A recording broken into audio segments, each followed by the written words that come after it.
Good morning friends, welcome back to my channel Stree world. और जैसा कि आप सब ने कहा था कि दी जो भी आपको छुट्टी मिली है उसमें आप अपने मायके चली जाओ, तो ऑफ कोर्स ये जर्नी जो है वो शुरू हो गई है। अभी हम नवादा से मैं और मेरे हस्बैंड जा रहे हैं हज़ारीबाग। पहला हमारा डेस्टिनेशन होगा हज़ारीबाग, क्योंकि आप सबको तो पता ही है कि मैंने अपनी बहन को शादी के बाद से एक बार भी नहीं देखा है कि वो शादी के बाद दिखती कैसी है। तो मुझे ना मतलब बहुत ज़्यादा एक्साइटमेंट थी उससे मिलने की, और सबसे ज़्यादा बॉन्डिंग मेरा उसी के साथ रहा है बचपन से। तो इसीलिए हमने पहले सोचा कि पहले मैं जाऊंगी वहाँ, उससे मिलूंगी, उसके बाद फिर कहीं और जाऊंगी। और यहाँ पर मैं और मेरे हस्बैंड एक दूसरे से हंसी मजाक कर रहे थे, और अच्छा लगता है जब भी मैं अपने हस्बैंड के साथ ऐसे जर्नी करती हूँ। तो पता है क्या होता है, ये तो थोड़ा कम बोलते हैं लेकिन मैं बहुत बोलती हूँ, इनको एंटरटेन करते जाती हूँ। ये भी कभी कभी मजाक करते हैं लेकिन इनका मजाक ना बहुत सीरियस वाला होता है। शुरू में तो जब हम जा रहे थे तो हमें लग रहा था कि पता नहीं हमें एसी बस मिलेगा या नहीं, क्योंकि नवादा में आपको पता है बहुत गर्मी है। सुबह के 6 बजे भी मुझे चाय पीने का मन नहीं हुआ। आप सोचिए इतनी गर्मी में मैंने 2 दिन चाय नहीं पी है, तो समझ लीजिए कि कितनी गर्मी होगी। लेकिन भगवान की कृपा से हमें एसी वाला बस जो है वो मिल गया है, और लकीली हमने ऐसा सीट चूज़ किया है जहाँ पर एसी का होल ना टूटा हुआ था और वहाँ से बहुत ज़्यादा मतलब हवा आ रही थी। तो हमें ना बहुत अच्छा लगा कि चलो ठीक है, ये सीट बहुत अच्छा है हमारे लिए, क्योंकि गर्मी इतनी ज़्यादा है कि आपको कितना भी एसी का हवा मिल जाए ना आपको कम ही लगेगा। और ये सीट पाकर देखिए हम दोनों कितने खुश हैं। हमें लग रहा था कि हमें कोई ख़जाना मिल गया हो। इस गर्मी में ना आपको ठंडी हवा मिल जाए, वो किसी ख़जाने से कम नहीं है। तो फाइनली हमारी बस जो है वो स्टार्ट हो गई है। और जब हम नवादा से रांची जाते हैं ना तो बीच में घाटी पड़ती है, और घाटी का व्यू इतना अच्छा होता है, मैं आपको क्या बताऊँ। लिटरली मुझे इन पेड़ों को देख कर ऐसा लग रहा था ना कि मैं इनके बीच में जाकर घर बनाऊँ और यहीं पर रहूँ। इतना सुंदर व्यू था। और आपको पता है बिहार में सब लोग कहते हैं ना कि झारखंड को कहते हैं झाड़ियों का खंड।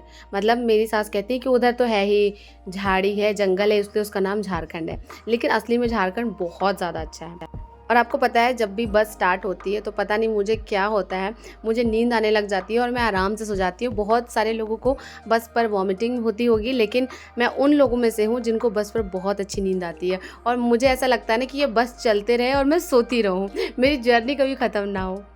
और आपको पता है ये बस इतनी धीरे चल रही थी कि जो जर्नी हमें 3 घंटे में कवर करनी थी वहाँ पहुँचने में हमें 4 घंटे लग गए।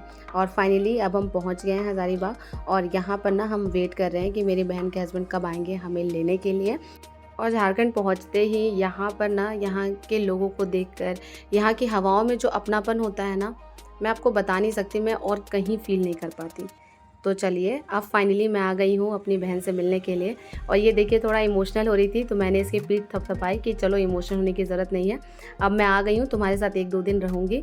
एक्चुअली हमारी बॉन्डिंग कुछ ज़्यादा बहुत ज़्यादा अच्छी थी, और ऐसे में हमें अभी अलग अलग रहना पड़ रहा है तो हम बहुत ज़्यादा एक दूसरे को मिस करते हैं। और यहाँ पर देखिए मेरी बहन अपने जीजा जी की खातिरदारी करते हुए, मेरे हस्बैंड को कोल्ड कॉफ़ी बहुत पसंद है तो ये पहले से बना कर रखी थी कि जीजू आएंगे तो उनको पिलाएंगे, और फाइनली ये मुझे भी दे रही है पीने के लिए। और आपको पता है जिस ग्लास में ज़्यादा था वो अपने जिया जी को दी है और मुझे कम वाला दी है। और इसके बाद देखिए ये इसका ना बचपन से है कि दीदी मैं तुमको सजाऊंगी। मतलब जब मैं हम दोनों छोटे थे, हमारे बीच में 1 साल का एज डिफरेंस है, तो जब हम दोनों छोटे थे ना तो ये हमेशा मतलब मेरे बाल बनाती थी, मुझे बिंदी लगाती थी। और आज भी वही कह रही है कि तुम हमेशा एक चोटी करती हो, तुम्हें कोई हेयर स्टाइल नहीं आता है, आज मैं तुम्हारा हेयर स्टाइल बनाऊंगी। और देखिए मैं बालों को कैसे कर दी है। मुझे बहुत सिंपल रहना पसंद है, लेकिन ये थोड़ा सा मुझे ना मोटिवेट करती है कि दीदी थोड़ा मेकअप करो, थोड़ा स्टाइल मारो। और छोटी बहनों का ना यही मतलब ख़ास बात होता है। और आपको पता है मैं अपनी बहन को बहुत मिस करती हूँ। जब भी मैं कोई ड्रेस खरीदने जाती हूँ तो जैसे शादी से पहले जब मैं कोई शॉपिंग करती थी तो ये बस कह देती थी कि दीदी तुम पे ये अच्छा लग रहा है, तो मैं उस पर बिलीव कर लेती थी। और ये कॉन्फिडेंस ना अभी मुझे नवादा में शॉपिंग करते वक्त आता नहीं है, क्योंकि मेरी बहन नहीं होती उस टाइम पर। और फाइनली अभी हम सब मिलकर यहाँ पर खाना खा रहे थे, और मेरी बहन कह रही थी कि बताओ कि खाना कैसा बना है। खाने में मेरी बहन ने मटर पनीर की सब्ज़ी, पूड़ी और खीर बनाई थी, और खाने में बहुत टेस्टी लग रही थी। और पीछे जो है वो आंटी हैं मेरी बहन की सास, जो कि बहुत अच्छी हैं। और साथ में ना हम लोग इसके शादी का वीडियो देख रहे थे, अभी आपको भी दिखाऊंगी, थोड़ा आप देखिएगा। और बहुत मज़ा आ रहा था। और आपको पता है जब भी आप वीडियो रिकॉर्डिंग में अपने आप को देखेंगे ना आपको बहुत मज़ा आएगा। और यहाँ पर देखिए इसका लगनबंदी का वीडियो है, और उस तरफ जो ग्रीन वाली साड़ी है उसमें मैं थी। और आप किसी की भी शादी की रिकॉर्डिंग देखो उसमें ना आप अपने आप को ज़्यादा ढूंढते हो कि मैं कहाँ पर हूँ। और बहुत मज़ा आ रहा था, ऐसा लग रहा था ना कि इस मोमेंट को हमने दोबारा जिया है। हम सब ने साथ मिलकर वीडियो देखा और बहुत ही क्वालिटी टाइम एक दूसरे के साथ स्पेंड किया। मारना मारना।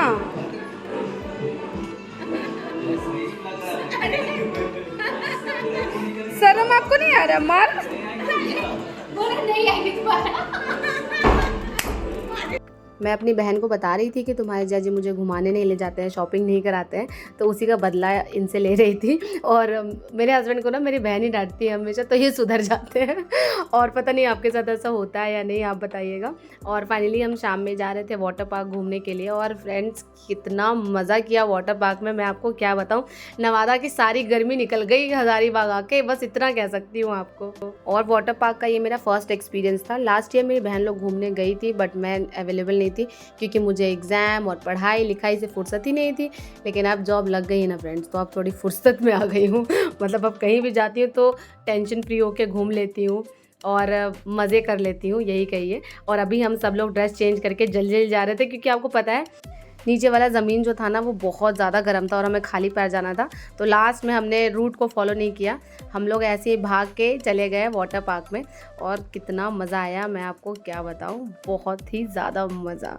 मैं वहाँ पर नवादा में भी कहती थी सबको कि वाटर पार्क चलिए राजगीर में, लेकिन आपको पता है वो ससुराल है, तो ससुराल में आपके अंदर इतना बंधन रहेगा ना कि ऐसी ड्रेस नहीं पहन सकते, ऐसे मस्ती नहीं कर सकते, वैसे मस्ती नहीं करते। पता नहीं, मुझे ऐसा लगता है कि ससुराल का नाम ही बंधन है भाई। और यहाँ आके इतना फ्री फील हो रहा है ना, लग रहा है कुछ भी कर सकती हूँ, उड़ सकती हूँ मैं। ये फीलिंग है यहाँ पे। और मैं आपको भी कहूँगी कि अगर आपके आसपास वाटर पार्क है तो ज़रूर जाकर घूमिए। इस गर्मी में ना सच में मतलब वाटर पार्क जाने लायक है, आपको बहुत अच्छा फील होगा। और अगर आप में से कोई गए हैं वाटर पार्क तो अपना एक्सपीरियंस ज़रूर शेयर कीजिएगा। और हमने तो खूब मस्ती की है भाई, आप भी जाइए और खूब मस्ती करिए। और मैं आपको एक बात बताती हूँ कि मैं और सानिया तो हम दोनों एंजॉय कर ही रहे थे, और मेरे हस्बैंड हम दोनों के साथ थे कि कहीं हम कभी गिर जाते थे, डूब जाते थे, तो ये हमें बचाते थे। लेकिन मेरी बहन के जो हस्बैंड है सुजीत जी, वो तो अपनी मस्ती में लगे थे। वो आपको पता है वो ना एकदम ऊंची वाली जो स्लाइडिंग होते हैं उस पे से मतलब कम से कम उन्होंने 5-6 बार स्लाइड किया है। और मैंने तो एक बार स्लाइड किया और उतने में ही मैं गिर गई थी। उसके बाद मुझे इतना डर लगा कि उसके बाद मैं बच्चों वाले स्लाइडर पे आ गई, उस पे से आराम से धीरे धीरे स्लाइड कर रही थी। वीडियो ले रहे वीडियो।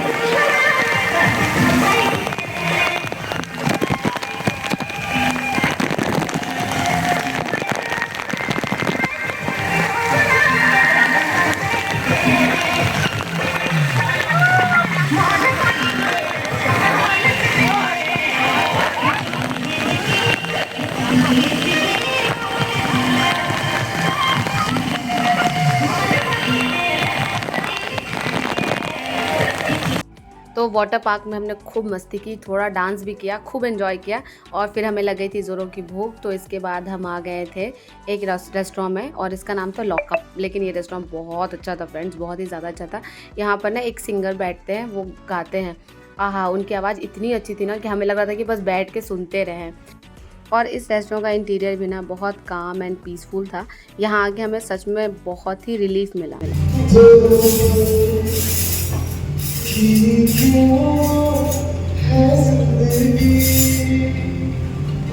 इनका फेवरेट गाना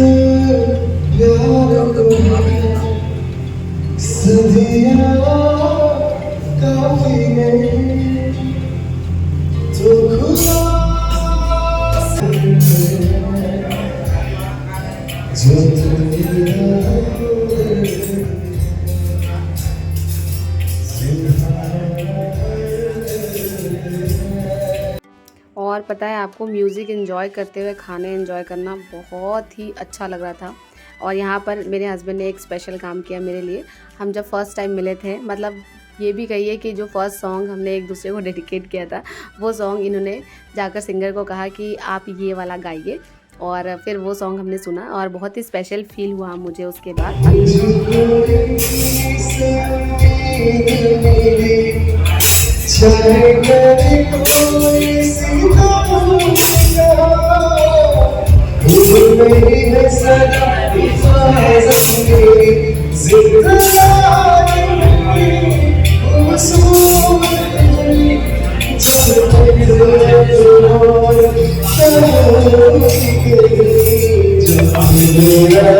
तो फाइनली हमारा खाना आ गया है। हम दोनों बहनें वेजिटेरियन हैं, तो हमने ऑर्डर किया था वेज बिरयानी, और इन दोनों ने ऑर्डर किया था चिकन बिरयानी। और मेरे हस्बैंड चिकन इसलिए खा रहे हैं क्योंकि इन्होंने सोचा था कि जब कभी भी ये पहाड़ी मंदिर जाएंगे तो उसके बाद से ये चिकन वगैरह नहीं खाएंगे, प्योर वेजिटेरियन बन जाएंगे। और ये बात इनके दिमाग में बहुत दिनों से चल रही है। तो फाइनली अब हम झारखंड पहुंच गए हैं, तो पहाड़ी मंदिर भी पहुंच ही जाएंगे। तो अभी जो भी 2-3 दिन का टाइम बचा है ना, ये एकदम खा ले रहे हैं मन भर के, क्योंकि इसके बाद तो 2-3 दिन के बाद तो इनको वेजिटेरियन बनना है। और आपको पता है बहुत दिनों के बाद मैंने इन्जॉय किया है फ्रेंड्स। मैं आपको बता नहीं सकती लास्ट मैंने कब इन्जॉय किया था, क्योंकि जब से जॉब लगी है डेली स्कूल से घर, मतलब अपने लिए टाइम ही नहीं मिल रहा था, क्योंकि छुट्टियाँ ही नहीं मिल रही थी। लेकिन अभी देखिए ये 5 दिन का छुट्टी ना मुझे ब्लेसिंग लग रहा है कि चलो ठीक है 5 दिन की छुट्टी मिली है, अब इसमें मुझे पूरा एंजॉय करना है। और आपको पता है यही होता है कि जब इंसान के पास टाइम होता है तो पैसे नहीं होते, और जब पैसे आते हैं तो टाइम नहीं बचता है। लेकिन उन्हीं सब के बीच में लाइफ को एंजॉय करना चाहिए। तो फाइनली हम घर चले गए थे और अभी मैं शेयर कर रही हूँ हमारी कुछ बेस्ट फ़ोटोज़। आप मुझे बताइएगा कि हम सब कैसे लग रहे थे। तो चलिए आज की वीडियो को मैं यहीं पर ख़त्म करती हूँ। अगर आपको ये वीडियो अच्छा लगा तो लाइक कर दीजिए, चैनल पर नए हैं तो सब्सक्राइब कर दीजिए। और अभी मैं अपने 5 दिनों की जर्नी पूरी आपसे शेयर करूँगी, तो चैनल को विज़िट करते रहिएगा, आपको रोज़ कुछ ना कुछ ज़रूर मिलेगा देखने के लिए। Bye bye and take care.